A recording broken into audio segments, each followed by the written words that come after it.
오늘은 메타버스 투자에 대해서 얘기를 해보고자 합니다.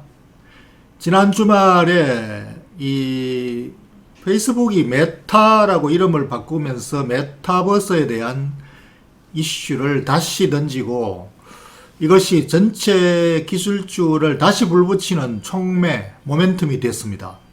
가상세계, 디지털 세상으로 점점 더 이제 진행이 된다. 그리로 넘어간다. 현실 세계가 디지털 세상으로 이렇게 확장되고 이렇게 넘나든다. 뭐 이렇게 이제 우주로 확장되는 것 말고 디지털 세상으로 확장되는 것. 이러한 발전하는가 봐요. 이 천재들이 자꾸 그쪽으로 관심을 가지고 그쪽으로 기술을 활용을 해가지고 자꾸 만들어냅니다. 창조해냅니다. 한 달 전에 메타버스 따라잡기라고 제가 첫 방송을 한번 했었는데 그걸 보완해서 다시 한번 월가의 이슈 때문에 또 업데이트를 해야 되지 않나 이렇게 해서 오늘 주제로 잡았습니다.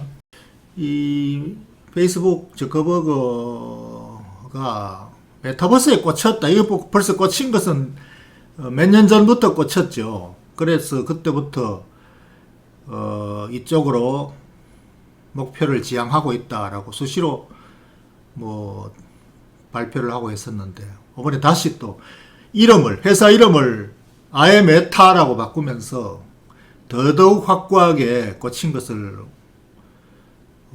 드러냈습니다. 그래서 다른 기술들도 다 동반대리를 펼치는, 왜냐하면 신기술주가 다 조금씩은 여기에 다 몸을 한 발 담그고 있거든요. 약간씩.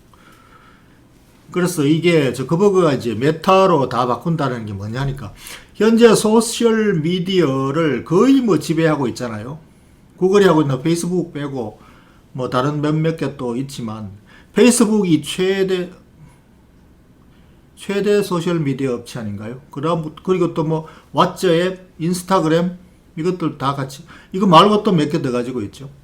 그러니까 이런 것들이 소셜 미디어 왕국이다 이렇게 부릴 정도로, 뭐 최대 왕국일 정도로 이거를 메타버스로 전환하겠다, 디지털 세상으로 다 전환하겠다, 이런 뜻이겠죠. 그래서 주가가 뭐 이것 때문에 이렇게 선언만 해도, 공시만 해가지고도 주가를 이렇게 막 올린다.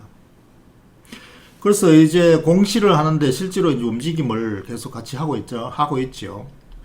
그래서 이게 하고 있는 게 메타버스를 어떻게 전환하느냐, 추가로 뭘 하느냐, 쉽게 말하면 VR,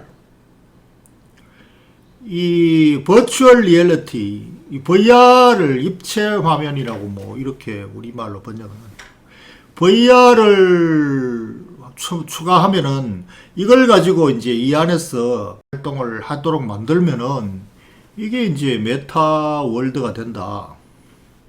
쉽게 말하면 그거죠. 그래서 VR을, 이 기술이 아직까지 이 뭐 초보 단계잖아요.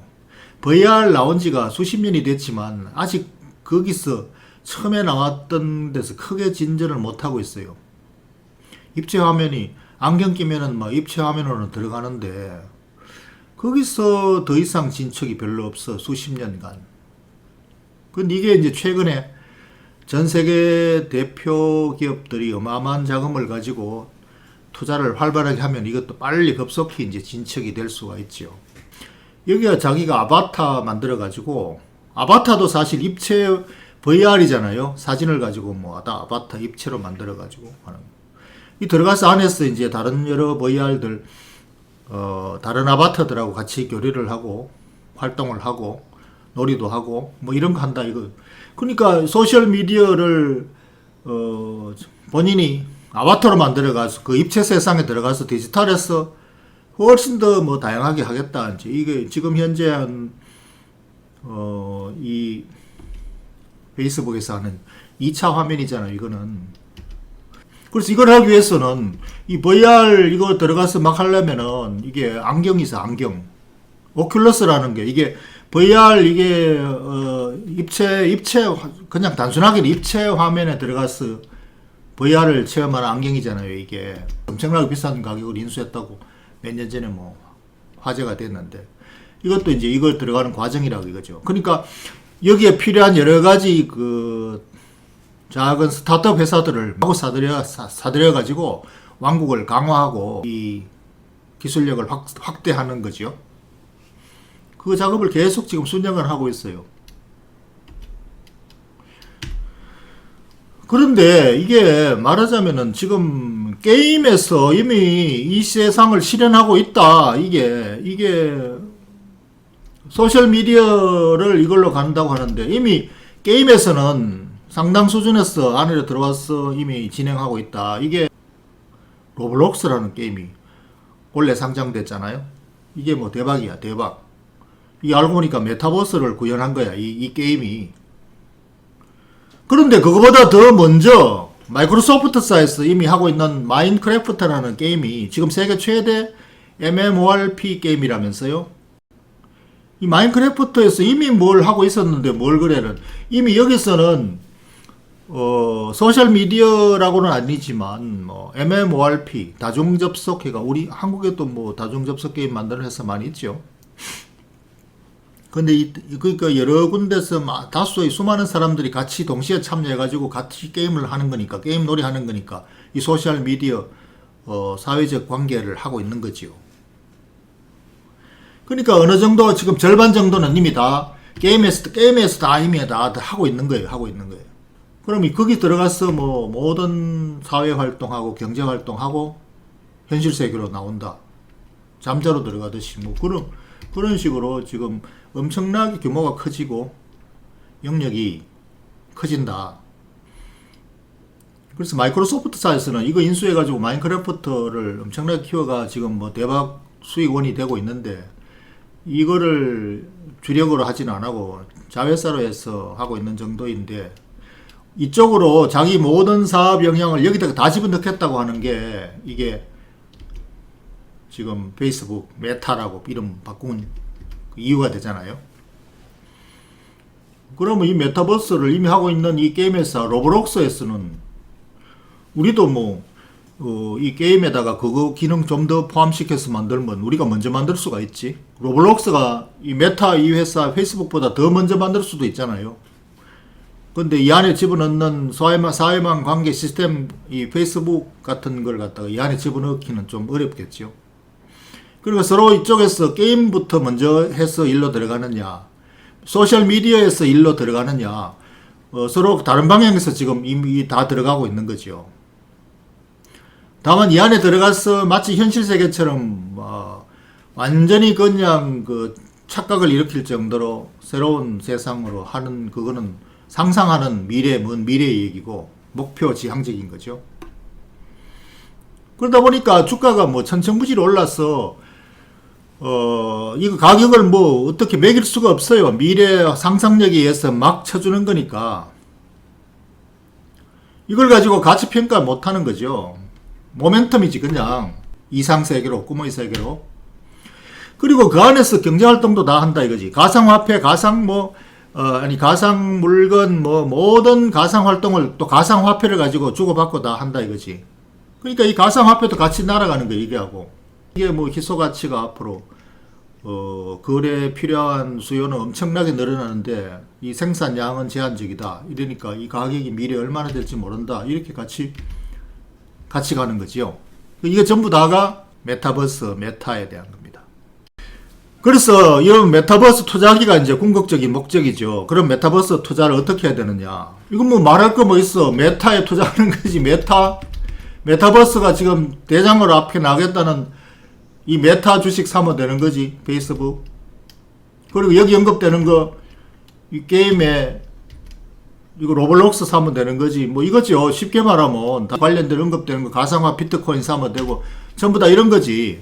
그러나 이렇게 하는 것보다 훨씬 더 이제 세련되게 하고 싶어서 만드는 게 이게 ETF를 만들죠. 증권사에서. 증권사 메타버스 ETF. 그러니까 이런 상품들 여기 언급되는 관련되는 기업들을 전부 다 가져와 가지고 조금씩 섞어 가지고 한 박스를 만드는 게 ETF잖아요. 그러니까 이런데 이제 상품 구성을 멋있게 해가지고 이름을 거창하게 붙여가지고 메타버스 투자합시다 해가지고 투자 상품 만들어서 파는 게 이게 정권사들이 파는 거잖아요. 그래서 실제로 뭐 하고 싶으면 뭐 미국 기업 직접 하시는 게 더 나아요. 로블록스 사든지 뭐 메타 주식 사든지 이런 거 그냥 이거는 가치 그런 거 없어. 그냥 뭐 모멘텀 이슈로 그냥 사는 거니까 샀다가 팔았다가 막 하는 거예요. 그 진짜로 이걸 가지고 의미 있게 투자의 관점에서 생각한다면 여기에 관련해서 진짜로 뭐가 필요한가 한번 한 단계 더 들어가서 생각을 해보는 거죠. 이게 바로 이제 제가 방송하는 목적이에요. 생각을 어떻게 해야 될 것인가.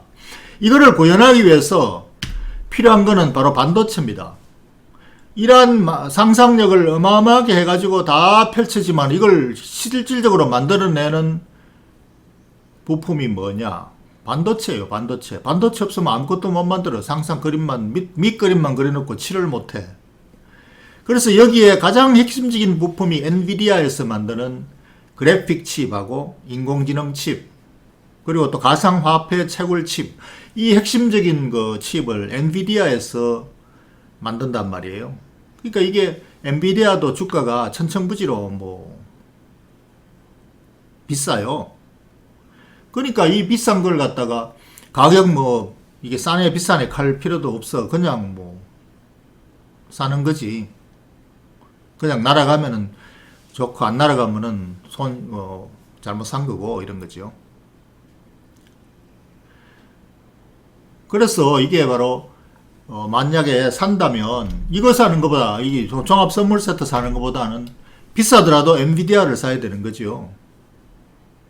그러나 엔비디아도 이거는 가격을 못 매겨요.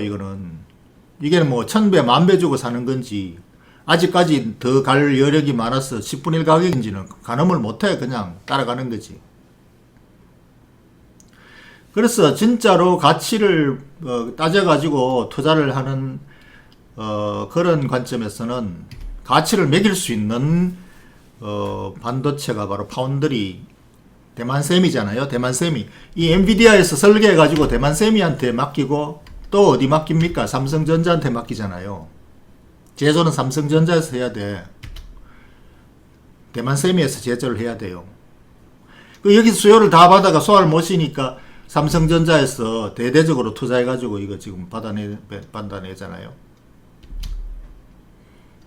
그래서 지금 현재 이런 모멘텀 투자에 다 몰려있기 때문에 파운드리 회사는 상대적으로 주가가 이 빨간선이 파운드리 회사예요. 빨간선이 위에 하얀 게 엔비디아고 엔비디아가 저렇게 막 치고 올라가는데 왜 대만셈이 파운드리 회사는 못 가고 저렇게 밑에 쳐져 있느냐. 그건 지금 수요가 전부 다 이런 모멘텀에 다 몰려있기 때문에 그런 거죠. 가치 이런 거 안 따지고 그냥 뭐 무시하기 때문에. 그러나 가치는 그런 만큼 훨씬 더 좋은 가치가 되겠죠. 주가는 싼데 이익은 많이 나니까. 그러나 진짜로 우리가 관심을 가져야 될 것은 이 삼성전자예요. 삼성전자가 이 파운드리도 할 뿐 아니라 기본적으로 이 메타버스를 하려면 메타버스 컨텐츠를 스트리밍 하는데 스트리밍으로 하잖아요. 어마어마한 데이터 센터가 필요해요. 메모리 반도체도 어마어마하게 들어간단 말이에요. 앞으로. 반도체 D램이 PC 수요에 집중되어 있는 옛날 반도체 사이클이 아니잖아요.